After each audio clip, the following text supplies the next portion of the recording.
The only information that normally gets down into the more powerful processing sections of our mind is what has gone first through the conscious rational mind. Problems occur when the conscious mind, by habit, blindly follows instructions offered up by the subconscious mind. This creates a closed loop, which is very limiting. It prevents new creative thought from occurring. For example, if you're a smoker, then your conscious faculty of discrimination, your reason, the bit that would normally tell you not to smoke, is told by your personal paradigm that the act of smoking is okay simply because it's been done so many times before. You see, that personal paradigm isn't making its decisions based upon your memories, it's actually constructed out of your memories, so it has no choice but to do what it has done before. That's all it knows. Let's take another example. Let's imagine it's your new job to sell computers to companies. You're doing fine, selling the systems to the accounts departments of the companies you visit.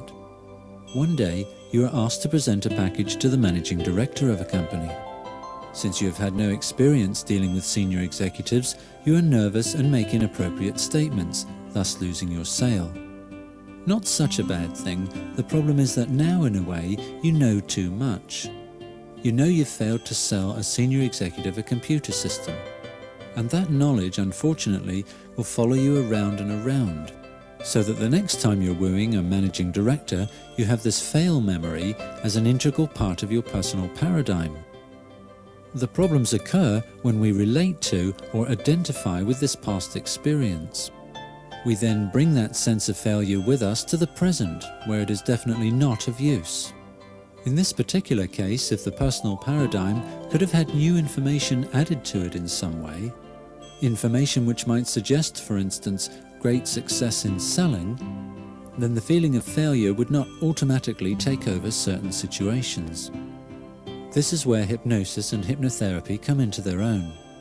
The computer salesman has little chance of making a successful sale to a senior executive if he's dealing with life solely through the information contained in his personal paradigm. Because that paradigm only contains one kind of information with regard to senior execs: failure. What we need to do is access the qualities that are required for a successful action from the vast arsenal that the complete mind has to offer. The personal paradigm is always a limiting structure, being based solely on the past. The complete mind includes not only the personal paradigm, but also the faculties of reason and imagination. Therefore, the complete mind encompasses not only the past, but also the future, the world of possibility. Let's call the total possible mental capacity available to you your complete mind, or 100% mind. We can see that if 50% of it is taken up in creating and maintaining a self-idea of failure, then that leaves only 50% left for the fulfillment of the task. That's 50% being used to sell the computer, and the other 50% being used to create a self which can then worry about whether or not the sale will be made. If, however, we could use the personal paradigm simply as a foundation, a starting block upon which to base our actions rather than just concurring with its every suggestion, we would come to experience much more choice and therefore freedom in our lives. And our sense of security could not so easily be shaken. So our direction, based upon this new understanding of the mind, is now to use the paradigm, with its new knowledge about itself, to decide what is required in life. And this decision would now be based upon real alternatives, looked at as a whole and impartially, rather than solely through the self-restraining, rigid edges of the paradigm, which has only its memories as reference material. Hypnosis is a form of relaxed concentration. What is relaxed is firstly the body, then a part of the mind. The part of the mind that is relaxed is the bit that's busy holding this personal paradigm into as rigid a structure as possible. And that bit is the animal mind, that part of us that doesn't really want to change in case it loses something it already has, but simply wants to add more to itself. Hypnosis isn't something that's done to you, and it won't take anything away from you.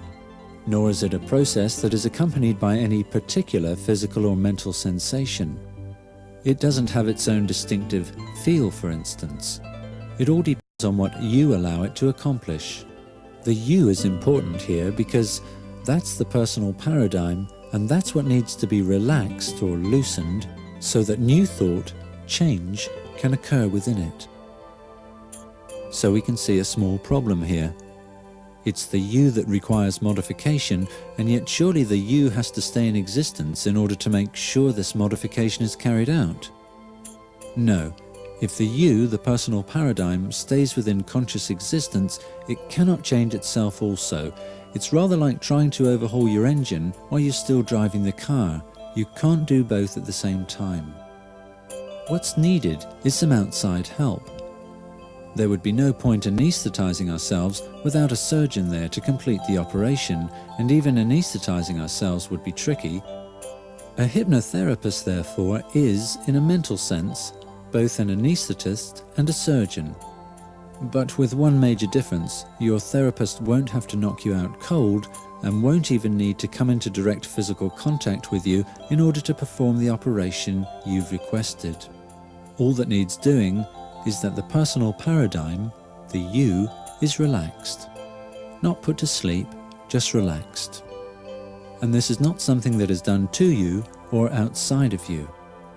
The therapist is there to guide, but your relationship to the therapist is not one of slave to master, but rather a mutual understanding and an agreed sharing of the task of transformation in which you both participate. What occurs between you is a heightened experience of two beings jointly engaged in the same goal, your positive benefit. It is the you that must be relaxed, so only you can do it. The therapist will simply instruct you in a patient and caring way so that you are able to achieve this state for yourself. Your therapist has a deep understanding and also personal experience of the state of hypnosis and hypnotherapy, and his or her qualifications will reflect the care and sense of ethics associated with this science. Once the paradigm has been relaxed, the mind can begin to become fully and properly concentrated, often for the first time in a client's life. It is concentrated on the required goal rather than having a part of it taken up in the creation of a discriminating self which contends with the goal.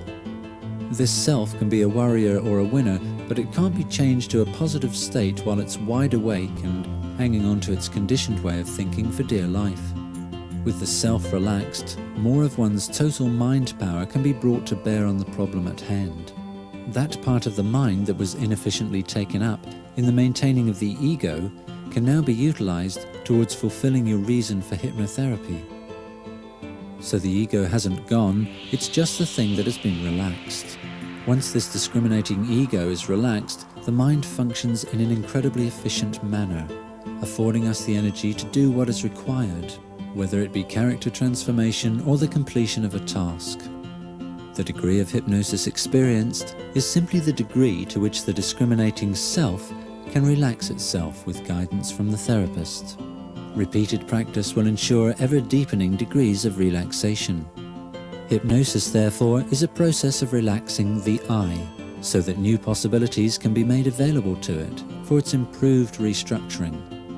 When the I is relaxed, real concentration of the mind becomes possible, with the mind's I being replaced to some extent by the therapist, who temporarily becomes the mind's new driver, with your permission and with your continuing awareness of the therapist's role in your decision to change and understand yourself. You will hear the therapist's words, you'll hear any outside sounds like birds or traffic, and at any time, with no effort on your part at all, you'll be able to get up, adjourn therapy, and leave the room of your own free will. The state of hypnosis is not a question of losing one's free will. It is a conscious, fully willed decision to allow another to help you in a way you yourself have decided upon. It is a way of opening up the mind to new possibilities. It's a way of allowing positive change to take place. The subconscious mind, without its conscious, discriminating or judging faculty in gear, does not in itself know what's true. To the mind, its content is its reality. It's the only reality it knows, so if it's somehow told something is true or important, it files that away as if it were an indisputable fact. Notice what's occurring when you get lost in a good book or film. The conscious I has sort of gone to sleep. The mind is now identifying wholly with the book or film, and the emotions, which are the physical feelings expressed by our subconscious animal minds and deep memories, are now reacting blindly to the experience of the hero or heroine, and then we are suddenly aware of ourselves weeping or buzzing with adrenaline. The same thing can occur when we bring to mind an unpleasant confrontation. Now, since the subconscious mind cannot recognize the difference between a real event or an imagined experience, this can be used to great advantage. If we can get new information directly to the subconscious mind, which is infinitely more powerful than the conscious mind, then that will be very, very effective indeed. The subconscious mind, once effectively given a goal, will resonate with that requirement until it becomes manifest in reality. The secret is getting the message past the self-limiting, cautious censor, your own self-idea, and straight to the powerful processes in the deeper mind. When the I relaxes its guard, its vigilance, new data can be readily assimilated into an entirely new functioning framework, a new you in fact. This data can come from a source such as your therapist, or it can come coded into beautiful moving patterns, such as the ones you are watching now. That data reaches the subconscious mind because, although we can't consciously decode the data, our eyes do see it, and our subconscious mind will decode it at its leisure. Once the I has been relaxed and the mind concentrated, our brain activity will tend to become synchronized. The rhythms will be slower, more regular and coherent. It is in this relaxed state of concentration that some of the amazing resources of the fully functioning mind can be brought into play. In forensic hypnosis, for instance, a subject may become able to direct their attention to a minute memory in the subconscious memory store, which might be a license plate number or a telephone number which could be of real importance. In hypnotherapy, there are a variety of individual working styles, but three main techniques are used regularly. The first is suggestion therapy, whereby in a relaxed state, the therapist guides the client in the creation of beneficial mental images, ideas, or statements, which then take on their own existence within the subconscious mind. For instance, a smoker might be creating non-smoking images of themselves. The overweight person might be creating slender images of themselves. Eventually, this new data will overwrite the old, and therefore old habits or characteristics will change into desirable ones, or ones more suited to a particular lifestyle. A similar but more involved kind of suggestion therapy is restructuring, or redesigning the personal paradigm. Significant character traits are observed, defined, accepted, and then transformed in a way best suited to the individual as a whole. Positive attributes used in the past can be brought forward for reuse in the present. Sometimes a whole character type can be invoked or visualized and then superimposed onto the existing self-idea, so that the process of integrating new positive characteristics into oneself can occur. Sometimes we need to trace back causes of mental blocks or behavior problems, because once we know and are aware of the cause, it ceases to have such a power over us. This is called analysis